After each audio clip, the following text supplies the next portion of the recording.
मोदी ने 26 अगस्त को गुजरात के हंसलपुर में ई विटारा एक्सपोर्ट के लिए फ्लैग ऑफ किया। आपको बता दें ये मारुति की पहली इलेक्ट्रिक कार है। ये गाड़ी पूरी तरह से भारत में ही बनी है और इसी के साथ 100 से ज़्यादा देशों जैसे यूरोप और जापान में निर्यात किया जाएगा। इसको पीएम मोदी ने कार्यक्रम के दौरान लोगों को संबोधित करते हुए कहा कि आज मेक इन इंडिया में नया अध्याय जुड़ा है और इसी के साथ विदेशों में चलने वाली इलेक्ट्रिक गाड़ियों पर भी मेड इन इंडिया लिखा होगा। लेकिन गणेश उत्सव के इस उल्लास में आज भारत की मेक इन इंडिया में नया अध्याय जुड़ा। इसी के साथ भारत को डेमोग्राफिक एडवांटेज है, हमारे पास स्किल्स वर्कफोर्स का बड़ा पूल है जो हमारे हर पार्टनर के लिए अलग अलग सिचुएशन बनाता है। ये पीएम मोदी का कहना है। जापान की सुजुकी कंपनी भारत में मैन्युफैक्चरिंग कर रही है और जो गाड़ियां बन रही है वो वापस जापान को एक्सपोर्ट की जा रही है। एक तरह से Maruti Suzuki company make in India की ब्रांड एम्बेसडर बन चुकी है। ये पीएम मोदी का लोगों को संबोधित करते हुए कहना है कि अब मारुति सुजुकी जो है एक एम्बेसडर ब्रांड बन चुकी है। कैमरामैन कृष्णा के साथ दीक्षा, प्राइम न्यूज। भाजपा सरकार में रहे पूर्व मंत्री अरविंद भदौरिया के सरकारी आवास पर चोरी की घटना को चोरों ने अंजाम दिया है। चोरी की यह घटना रेस्को रोड के बंगला नंबर 36 पर हुई है। चोरों के द्वारा देर रात इस घटना को अंजाम दिया गया। चोरों के द्वारा घर में उपयोग किए जाने वाले बर्तन, इसके अलावा चांदी के बर्तन वहां से ले जाए गए।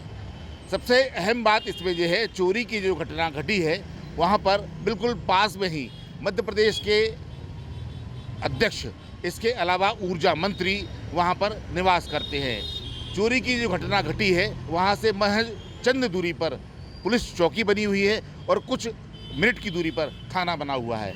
लेकिन इसके बावजूद भी चोरों के द्वारा इस घटना को अंजाम दिया गया है। चोरों की घटना जो अंजाम दी गई है ये कहीं न कहीं पुलिस की कार्रवाई पर सवालिया निशान खड़े करती है। प्राइम न्यूज़ के लिए ग्वालियर से सुयश शर्मा।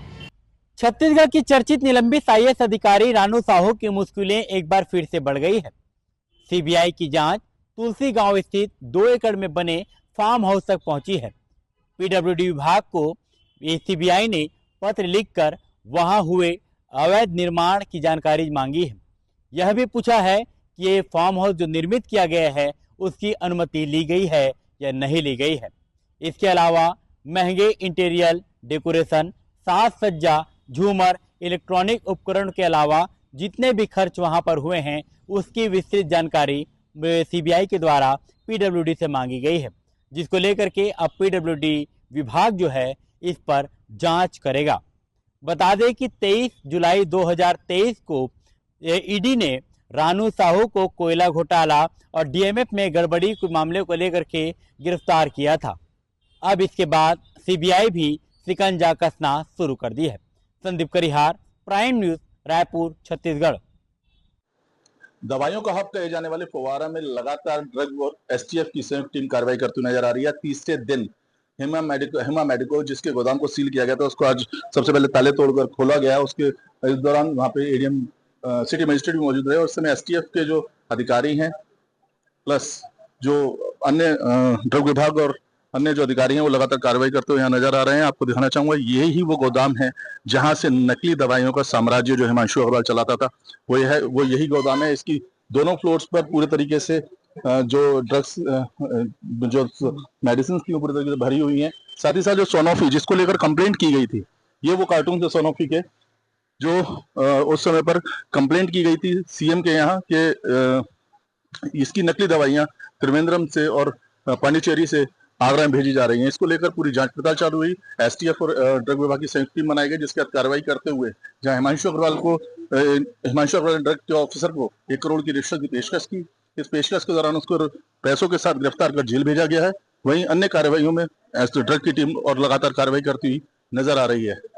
आगरा से मानू मल्होत्रा, प्राइम न्यूज। अमेठी जनपद के बहादुरपुर इलाके से बड़ी खबर सामने निकल कर आ रही है, जहां पर यूरिया खाद को लेकर किसानों की लंबी लाइनों ने अचानक भगदड़ का रूप ले लिया। दरअसल बहादुरपुर स्थित इफ्को केंद्र पर सुबह से ही किसान खाद लेने के लिए कतार में खड़े थे।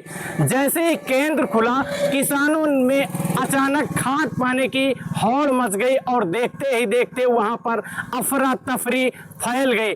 इस भगदड़ का वीडियो सोशल मीडिया पर तेजी से वायरल हो रहा है, जहां पर केंद्र इंचार्ज का कहना है कि कुछ अराजक तत्व लाइन में लगे किसानों से बहस करने लगे, जिससे भगदड़ जैसी स्थिति बनी। वहीं किसानों का आरोप है कि खाद वितरण के दौरान पुलिसकर्मी मौजूद नहीं थे, जिसके चलते सुबह से ही हालात बिगड़े और उन्हें भारी दिक्कतों का सामना करना पड़ा।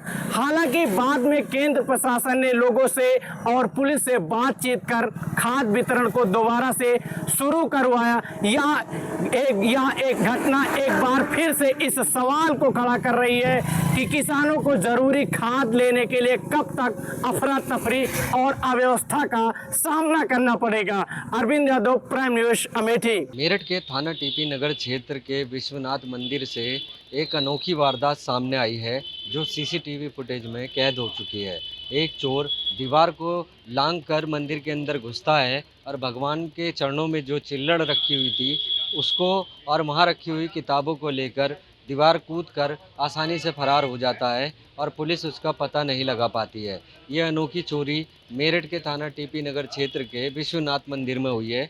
चोर साफ दिखाई दे रहा है किस तरीके से वो दीवार को कूदकर मंदिर के अंदर आता है और पहले भगवान जी के चरणों को छूता है, उसके बाद वहाँ रखी हुई चिल्लड़ को उठाता है और किताबें लेकर आसानी से फरार हो जाता है।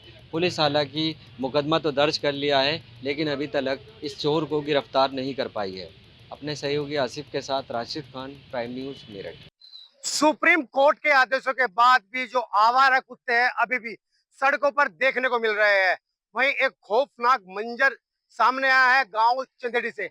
जी हां, हम बात करते हैं जनपद मुजफ्फरनगर के गांव जो चंदेड़ी पड़ता है बुढ़ाना तहसील में। वहां पर एक स्कूली छात्र, कक्षा 9 का छात्र, जो 1 महीने पहले उसको सड़क पर आवारा कुत्ते द्वारा काट लिया गया था, जिसके डर की वजह से छात्र द्वारा कोई भी घटना अपने परिवार को नहीं बताई, जिसके चलते ठीक 1 महीने बाद आवारा कुत्ते द्वारा काटा गया युवक काफी बीमार हो गया, जिसके चलते उसके पिता उसको मेरठ, दिल्ली के साथ साथ जो चंडीगढ़ पीजीआई है वहां पर हॉस्पिटल में ले जाया गया, जहां पर उसकी दुखद मृत्यु हो गई।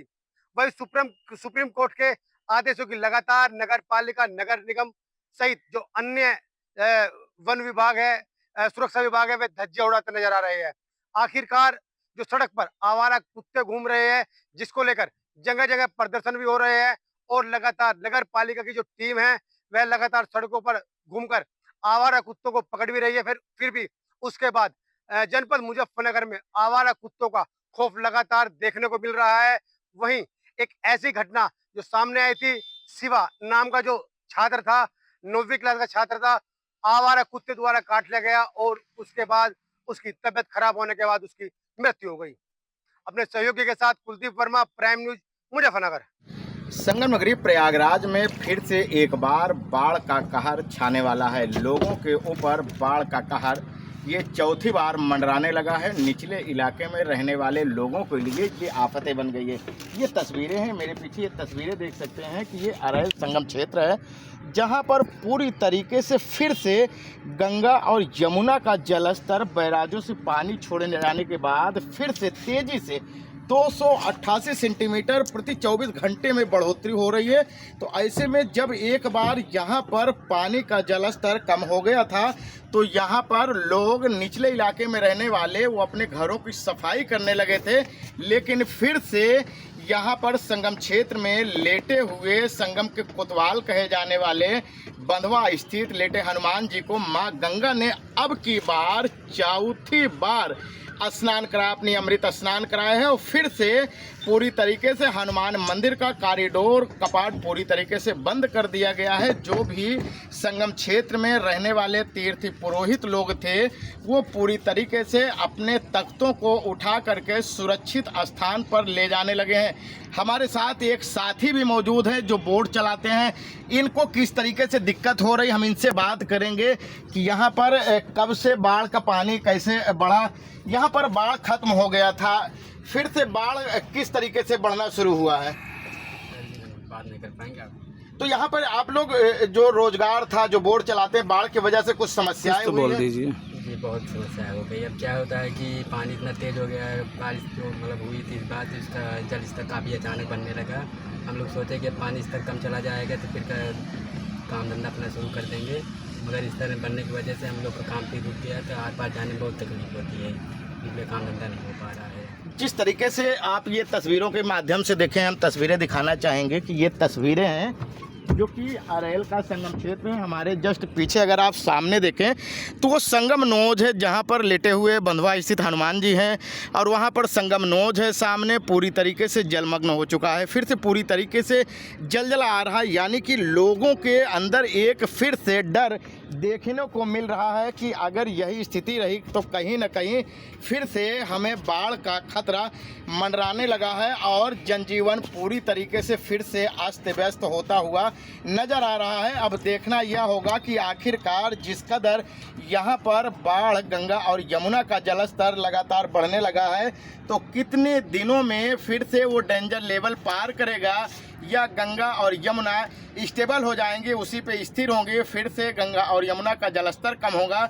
लेकिन निचले इलाके में रहने वाले लोगों के लिए ये काफ़ी दिक्कतों का सामना करना पड़ेगा। उनकी चिंता की लकीरें उजागर होने लगी है और प्रशासन फिर से उठ चुका है और उसकी तैयारियां 24 घंटे मौसम विभाग से लेता हुआ नजर आ रहा है। वीडियो जर्नलिस्ट मोहम्मद नसीम के साथ संजय खान, प्राइम न्यूज, प्रयागराज।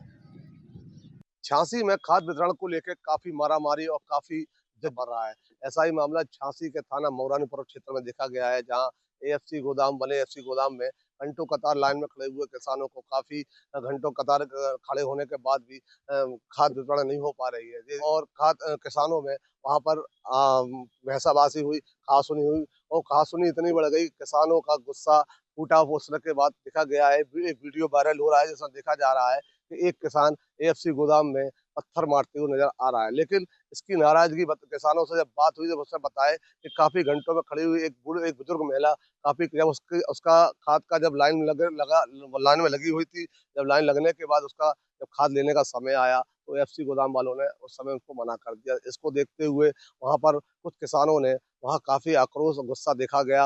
उसके बाद वहां पर पत्थरबाजी भी की गई। आपको बता दें कि ये खाद वितरण को लेकर काफी दिनों से हंगामा हो रहा है, काफी दिनों से देखा जा रहा है कि ढंग से खाद वितरण नहीं बांट पा रहे हैं। लेकिन इसके बाद जब हंगामे के बाद जब स्थानीय पुलिस और तहसील प्रशासन पहुंचा तो समझा बुझाने के बाद उन्होंने वितरण की प्रक्रिया आगे बढ़ाई। आपको बता दें, कुछ दिन पूर्व अभी एक वीडियो वायरल हुआ था जिसमें देखा जा रहा था कि खाद का स्टॉक कुछ लोग इकट्ठा करने के बाद उसको ब्लैक में बेच रहे हैं। ऐसा ही वीडियो कई जगह देखा गया है कि लोग खाद को अपने स्टॉक में बनाने के बाद किसानों को ऊंचे दामों में बेच रहे हैं। ऐसे लोगों पे प्रशासन क्या कार्रवाई करता है, अब ये तो देखने वाली बात है। फिलहाल अभी स्थिति सामान्य बताई जा रही है और खाद वितरण की प्रक्रिया सामान्य चल रही है। झांसी से प्राइम न्यूज के लिए राकेश शर्मा।